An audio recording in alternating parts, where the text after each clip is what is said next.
Good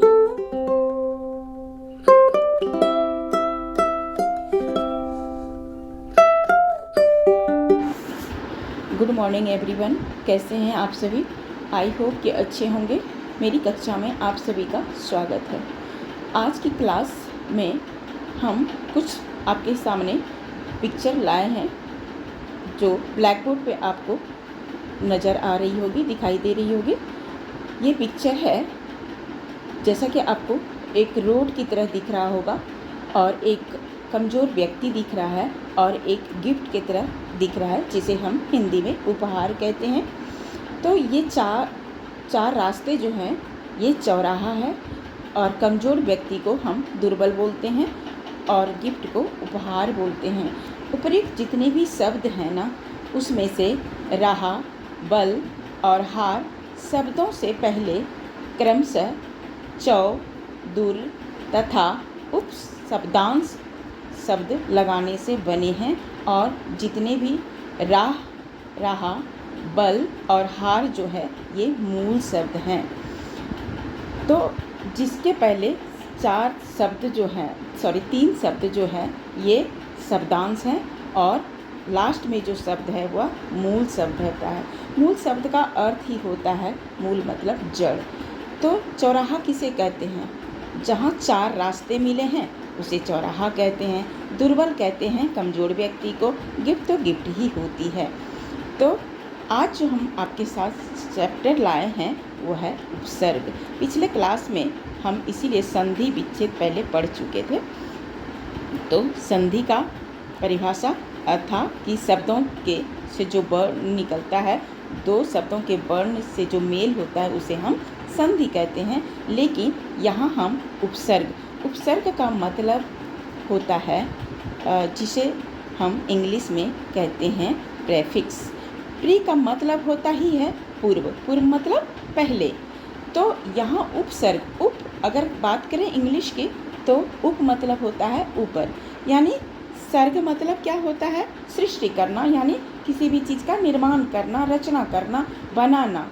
तो उप का मतलब है ऊपर, यानी ऊपर से जो शब्द आ जाती है और वो शब्द आकर जो एक सृष्टि का निर्माण करता है उसे हम उपसर्ग कहते हैं। क्लियर है? उपसर्ग का अर्थ अगर आपको समझ में आ जाएगी तो कितना भी आपके सामने उपसर्ग आ जाए तो आप बनाने से नहीं घबराएंगे। तो चलिए आइए देखते हैं इसकी परिभाषा को। शब्द से पहले लगकर जो शब्द, क्या कह रहा है? शब्द से पहले लगकर जो शब्दांश उस शब्द का अर्थ बदल देते हैं, उसके अर्थ में विशेषता ला देते हैं, उसे हम उपसर्ग कहते हैं। आप साधारण सी भाषा में अगर देखा जाए, इतनी टफ लग रहा होगा डेफिनेशन आपको, लेकिन अगर हम सिंपल भाषा में आपको पढ़ाएंगे, बोल देंगे तो शायद आप जल्दी समझ जाएंगे। साधारण सी भाषा में अगर यह हम कह लेंगे कि जो शब्दांश हमने बता दिया, जो शब्दांश किसी मूल शब्द के आरंभ में जुड़कर अर्थ में परिवर्तन लाता है उसे हम उपसर्ग कहते हैं। क्लियर है? बिल्कुल इजी है। तो शब्दांश क्या हुआ स्टूडेंट? चौ, दुर और उप, ये तीन शब्द क्या हो गए? शब्दांश। और मूल शब्द क्या हो गया? राह, बल और हार, ये तीन शब्द है मूल। लेकिन ये तीनों में जो है जुड़कर, उपसर्ग का मतलब क्या होता है? एक मिश्रण। संधि का अलग अर्थ होता है, लेकिन उपसर्ग में होता है दो शब्द जो जुड़कर बनता है, जो दोनों का योग होता है ना, उसको जो मिलकर एक अर्थ में परिवर्तन लाता है, चेंज लाता है, उन्हें हम उपसर्ग कहते हैं। आई होप कि समझ में आ गई होगी। चलिए जैसे एक एग्जाम्पल ले लेते हैं। जैसे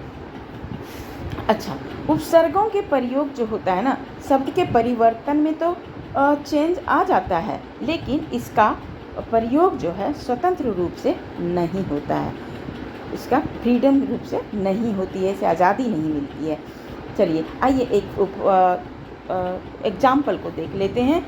जैसे एक उपसर्ग है उप और मूल शब्द क्या है? वन।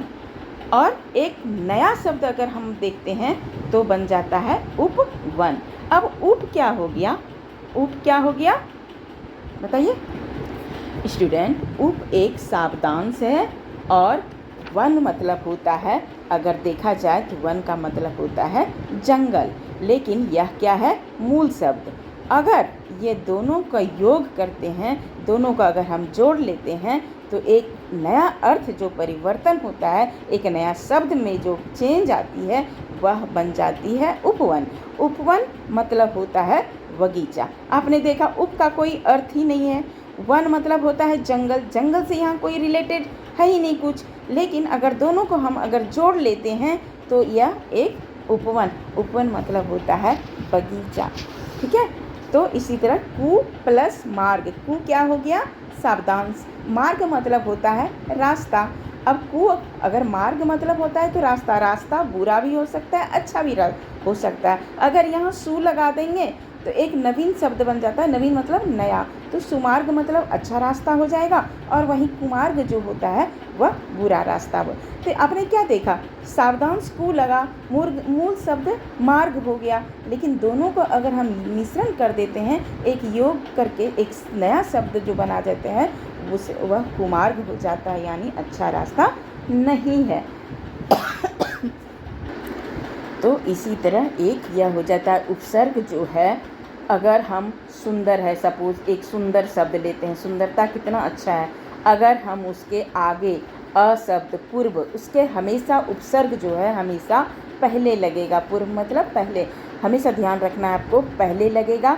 लेकिन एक सुंदर शब्द है, लेकिन ध्यान ये देखना है कि सुंदर का कोई वो मीनिंग नहीं यहाँ दर्शा रहा है। सुंदरता है, सुंदरता कई तरह के होते हैं, लेकिन जब दोनों को जोड़ दिया जाता है एक सुंदर शब्द जो बनता है, उसका एक सुंदर का एक अच्छा चेंज आ जाती है, उसमें परिवर्तन लाता है, उसे हम उपसर्ग कहते हैं। उपसर्ग सुंदर में यदि अगर हम यो अ जोड़ दिया जाए तो एक शब्द बनेगा, क्या बनेगा? असुंदर।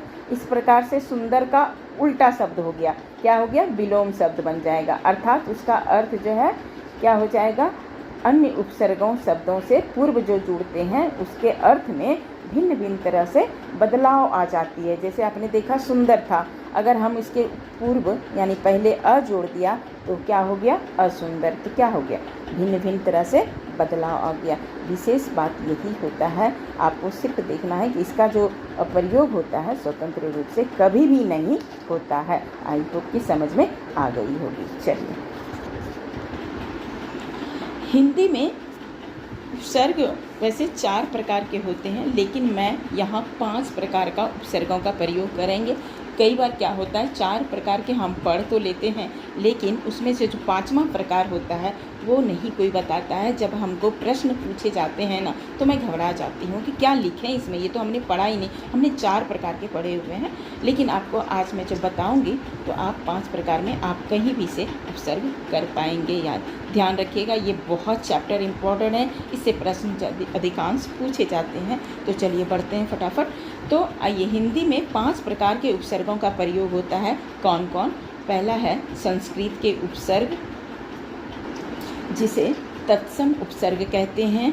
दूसरा है हिंदी के उपसर्ग, जिसे तद्भव उपसर्ग कहते हैं। और थर्ड है अरबी, उर्दू, फारसी के उपसर्ग, इसे आगत उपसर्ग भी कहते हैं, जो विदेशी भाषा होते हैं। मैंने बहुत स्टार्टिंग में क्लास में पढ़ाया था अरबी फारसी का, जो विदेशी भाषा है। नंबर 4 होता है उपसर्ग की तरह ही प्रयोग किए जाने वाले संस्कृत के अव्यय शब्द होते हैं। नंबर 5 होता है अंग्रेजी के उपसर्ग। तो चलिए, सबका इतना लेंदी वीडियो हो जाएगी तो सबका हम थोड़ा थोड़ा एग्जाम्पल लेते हुए हम पढ़ेंगे। बढ़ते हैं फर्स्ट की ओर, संस्कृत भाषा से उपसर्ग जो तत्सम होता है।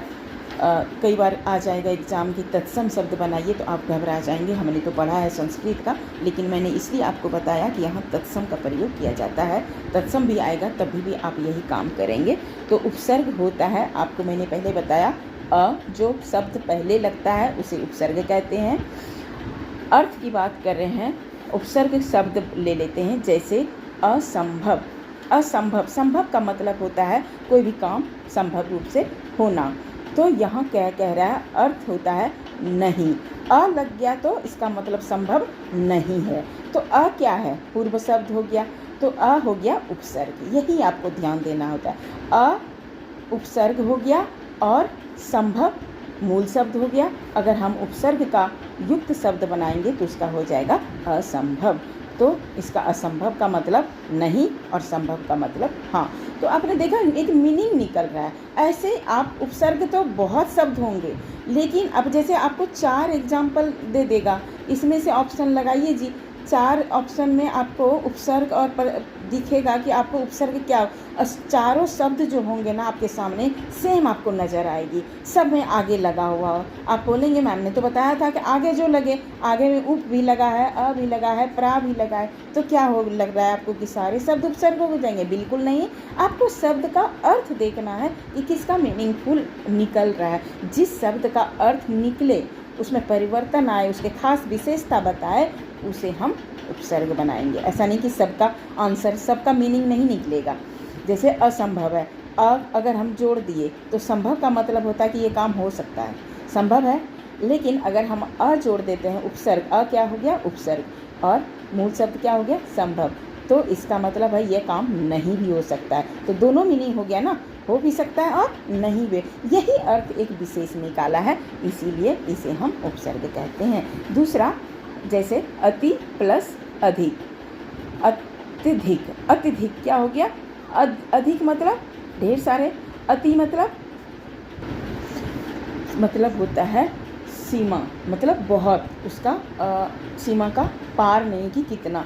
तो अति हो गया उपसर्ग और अधिक, अधिक का मतलब होता है ज़्यादा। तो दोनों मिला के क्या शब्द बन गया, अत्यधिक। ऐसे शब्द आपको बनाना है जिसका मीनिंगफुल निकले। चलिए 2-2 लेते हैं, ज़्यादा नहीं लेंगे। ये है बहुत ज़्यादा है, इसमें अध, अन, अनु, अप, अभि, अब, आ, उत, अप, चिर, दूर, दुस, नी, नीर, निस, परा, परी, प्र, प्रति। ये सब जो जितने भी शब्द हैं ये संस्कृत के शब्द हैं, और इसमें से आपको जितने भी हैं सब उपसर्ग लग के कोई अर्थ में परिवर्तन लाया है, इसे हम उपसर्ग कहते हैं। बढ़ते हैं तद्भव, हिंदी के उपसर्ग।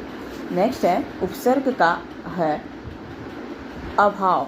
अभाव मतलब होता है किसी भी चीज़ का कमी होना, उसको एक दूसरे शब्दों में बोला जाए निषेध। निषेध का मतलब होता है जिसका कि मतलब होता है जिससे रोकना, मना करना, रोकना, बाधा, कुछ भी बोलिए, तो इसे कहते हैं अभाव, किसी भी चीज़ की कमी है। तो अ क्या हो गया, अ हो गया उपसर्ग, अभाव क्या हो गया, अभाव एक भाव मतलब होता है कि अच्छा प्रकट करना। लेकिन अगर हम एक शब्द बना लेते हैं अभाव, तो इसका मतलब इसको कई पर्यायवाची शब्द में हम जोड़ सकते हैं, जैसे अछूत है, अथा है, अचल है, अगड़ है। तो अ क्या हो गया, हिंदी का उपसर्ग शब्द हो गया। छूत हो गया, जो छूता न जाते, मतलब किसी में जो नीचे जाति के लोग होते हैं उसमें अगर हम टच करते हैं तो बोलते हैं ओह आज हम ना छूता गए। तो यानी उसमें से हम अगर सट गए, एक बार चिपक, मतलब थोड़ी सी उसमें चिपक गए, तो बोलते हैं कि नहीं अब तो हमको नहाना पड़ेगा क्योंकि ये नीची जाति का है, मैं तो ठहरा ब्राह्मण, छूता हो गए, तो आज हमें इसे नहाना है। तो एक हिंदी का शब्द है, इसी तरह आपको बनाना है। तो इसी तरह है जैसे अर्ध, अर्ध होता है, अर्ध का अर्थ क्या हो गया आधा, तो इसका अध पका, अध कचरा, अधमरा, अध जला, कुछ ऐसे ही आपको उपसर्ग युक्त शब्द बनाना है। उसी तरह बताया था उन, उन क्या हो गया उपसर्ग हो गया, उनका अर्थ होता है एक कम, अब उससे उपसर्ग बन जाएगा 79, 29, 39, 79, ऐसे शब्द से आपको हिंदी बनाया जाता है। थर्ड है आगत उपसर्ग, जिसे विदेशी भाषा बोलते हैं। जैसे आपको आएगा एन वक्त, बोलते हैं हम लोग, विदेशी भाषा भी यूज करते हैं एन वक्त पे, एन मौका पे। तो इसका एन मतलब अर्थ क्या होता है ठीक समय में, पूरे समय में। एन वक्त आया और हम ये काम कर दिए तो एन क्या हो गया, उपसर्ग हो गया, और ये इसका अर्थ हो गया ठीक, पूरे और उसका उपसर्ग दोनों को अगर शब्द मिलाएंगे तो क्या हो जाएगा, एन वक्त पर, एन मौका। इसके कई शब्द बना सकते हैं आप अपने ऐसे, लेकिन हाँ ध्यान रहे उसका अर्थ में ज़रूर परिवर्तन लाना हो, ऐसे ही उपसर्ग आप बनाएंगे। इसी तरह खुश है, खुश का मतलब होता है खुशी रहना, अच्छा रहना, तो उसके कितने शब्द बन सकते हैं उपसर्ग, जैसे खुशकिस्मत, खुशबू, खुश दिल, खुशखबरी, खुश नसीबी। अब ना है, ना का मतलब होता है नहीं, तो उसके ना से शब्द, ना क्या हो गया, उपसर्ग शब्द है। आपको ना शब्द से आपको कई तरह के शब्द बनाने हैं। उपसर्ग बहुत इजी है, लेकिन उसका सिर्फ आपको ध्यान देना है कि इसका अर्थ निकले, वही उपसर्ग कहलाएगा। अगर अर्थ नहीं निकले तो आप लिखने पर भी आपको मार्क्स कट जाएंगे, ध्यान रखिएगा। जैसे ना है तो ना से नालायक हो जाता है, नासमझ हो जाता है, नादान हो जाता है, नापसंद हो जाता है। ऐसे शब्दों को आपको इस्तेमाल करते हैं। अब आगे उपसर्ग की तरह प्रयोग किए जाने वाले संस्कृत के अव्यय चैप्टर। अव्यय चैप्टर हमने पढ़ाया हुआ है, इसलिए दिक्कत नहीं होगी। चलिए, उपसर्ग क्या है, यहाँ अर्थ भी बताते जा रही हूँ, शब्द रूप भी बता जाते हैं। जैसे आपको आएगा अंतर्राष्ट्रीय, यह एक अव्यय शब्द है, लेकिन यह एक संस्कृत शब्द भी है। अंतरजातीय, अंतर्देशीय, अब आप इसमें से कैसे निकालेंगे उपसर्ग और उसका अर्थ। अब इसका मतलब होता है अंतर। अंतर क्या है, अंतर का मतलब होता है भीतरी, तो दो शब्द मिलता है, अंतर प्लस राष्ट्रीय, दो शब्दों का मिश्रण है, दो शब्दों का योग है। तो अंतर्राष्ट्रीय में क्या है, एक तो राष्ट्रीय पता ही आपको, तो उसके दो शब्द होना चाहिए, जातीय हो, जाति होना चाहिए, एक जाति है तो हमारा दो अगर शब्द उसमें अंतर जातीय है, अंतर भी है और जातीय भी है। अंतर जातीय एक शब्द होता है जो संस्कृत के अव्यय शब्द होते हैं, और ऐसे शब्द अभी आपको अगर आ जाए एग्जाम में तो आप कोई डाउट नहीं, बिना संदेह का आप बनाएंगे इसको। तो जैसे दूसरा ले लेते हैं अंतर आत्मा। अब आत्मा है, आत्मा एक शब्द है, लेकिन उसमें जोड़ा हुआ है, क्या जोड़ा हुआ है, अंतर एक उपसर्ग है। यही अंतर जो है एक संस्कृत के अव्यय उपसर्ग है, शब्द बनते हैं। तो अतः आपको बनाना क्या है, अतः, अतः मतलब क्या होता है, भीतरी, और अगर हम बनाएंगे तो क्या हो जाएगा, अंतरात्मा। अतः वहाँ अतः था, लेकिन यहाँ हो जाएगा अंत, और आत्मा, उसमें र जो है छिपा हुआ है, साइलेंट है, तो शब्द आएगा आपको अंतरात्मा, लेकिन आपको बनाना क्या है, अतः प्लस उसका अर्थ होता है भीतरी, अतः प्लस आत्मा। ऐसे शब्दों से आपको जोड़कर बनाना है अंतरात्मा। इसी तरह है अधोपतन। अब अधोपतन है, यहाँ आपको दिया जाएगा अधोपतन, लेकिन आपको अध हो जाएगा, विसर्ग है, आपको अव्यय शब्द पढ़ाए हुए हैं, अधः हो जाएगा, विसर्ग की मात्रा हो जाएगा, जिसका अर्थ होता है नीचे, तो अधोपतन से अधः हो जाएगा, पतन हो जाएगा। तो अधः क्या हो गया, यहाँ ये उपसर्ग लग गया आपको, राइट। अब है अंग्रेजी के उपसर्ग। अब अंग्रेजी के उपसर्ग क्या होता है, कुछ ऐसे शब्द होते हैं जिसका अर्थ जो होता है इंग्लिश होता है, जैसे सब इंस्पेक्टर, सब डिप्टी कलेक्टर, डिप्टी मिनिस्टर। अब सब क्या हो गया, सब मतलब, वैसे तो सब मतलब नीचे होता है, SUB, सब नीचे होता है, लेकिन सब कलेक्टर सुना होगा आपने, सब इंस्पेक्टर, उसका एक डिग्री होता है, जो पद बड़ा होता है तो ऐसे बोलते हैं, ये इसका पोस्ट क्या है, सब डिप्टी कलेक्टर, डिप्टी मिनिस्टर। तो इसी तरह से ये अंग्रेजी शब्द होता है। कुछ ऐसे ही शब्द होते हैं, जैसे हेडमास्टर बोलते हैं ना, स्कूल के प्रधानाध्यापक को क्या बोलते हैं, हेडमास्टर। हेडमास्टर क्या होता है, हेड मतलब होता है मुख्य, जो सबसे प्रमुख होता है, उसके अंतर्गत जितने भी टीचर आते हैं, लेकिन टीचर तो एक स्टाफ रूप में बोलते हैं, लेकिन हेडमास्टर क्या होता है, हमारे स्कूल के सबसे मुख्य होता है। तो ये इंग्लिश वर्ड है, headmaster, head clerk, head cashier, जो बैंक में होते हैं सबसे, जो कैशियर होते हैं सबसे हेड होते हैं, तो हेड का मतलब होता है मुख्य। ऐसे शब्द आपको हेड से बोल दिया जाएगा कि हेड से बनाइए उपसर्ग, तो आप बना सकते हैं हेड मास्टर। ध्यान रहे इसका अर्थ निकलना चाहिए, यही मैं बार बार बोल रही हूँ। जैसे अब है हाफ, आपको हाफ दिया जाएगा। अब हाफ से क्या शब्द बन सकता है? हाफ मतलब क्या होता है जी? इंग्लिश में अगर आप देखते हैं हाफ का मतलब होता है आधा, डिवाइड करना। हाफ मतलब आधा। अब क्या हो सकता है? टिकट भी हाफ मिलती है। हाफ प्लेट होता है, जब आप खाना जाते हैं रेस्टोरेंट में, बोलता है अच्छा ये कैसे प्लेट है, ये 60 रुपीज़ फुल प्लेट है, तो ऐसा कीजिए इसको हाफ प्लेट दीजिए। तो हाफ का वहाँ यूज आए। तो अब हम यूज कहाँ कहाँ कर रहे हैं? बच्चों के जो छोटे बच्चे होते हैं, चाहे वो मेट्रो हो, बस हो, कहीं भी ट्रेन हो, उसके हाफ टिकट लगते हैं। तो हम ऐसा देखना है हमको कि वहाँ ये शब्द इस्तेमाल होता हुआ, ऐसा नहीं कि हम कुछ भी लगा देंगे। कुछ भी लगाएंगे तो आपको मार्क्स नहीं मिलेंगे। उस शब्द से रिलेटेड कुछ मीनिंगफुल आपको निकलना होगा। अब कुछ शब्द ऐसे होते हैं, एक ही शब्द के दो उपसर्गों का प्रयोग होता है। ये कोई नहीं बताया होगा।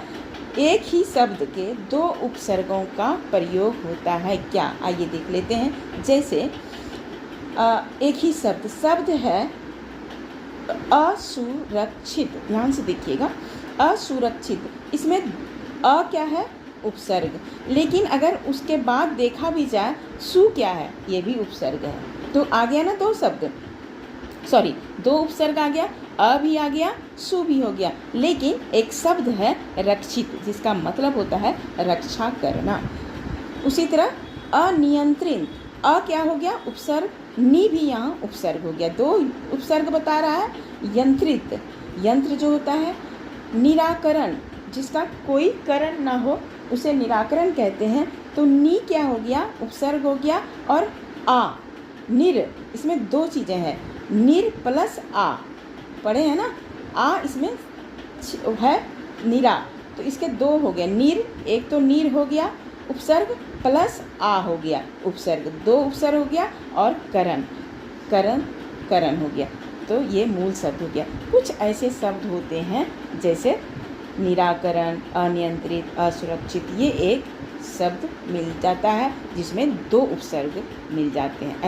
ऐसा अगर भी आ जाए आपको तो आप इसे करेंगे एग्ज़ाम में डन, राइट। आज की क्लास मैं यहीं ख़त्म करती हूँ। आई होप कि मुझे आप लोग को समझ में आ जाएगी। बहुत इजी तरीके से हम समझा दिया हमने। तो आज की क्लास मैं यहीं ख़त्म करती हूँ। मिलते हैं नेक्स्ट क्लास में, तब तक के लिए take care and bye bye.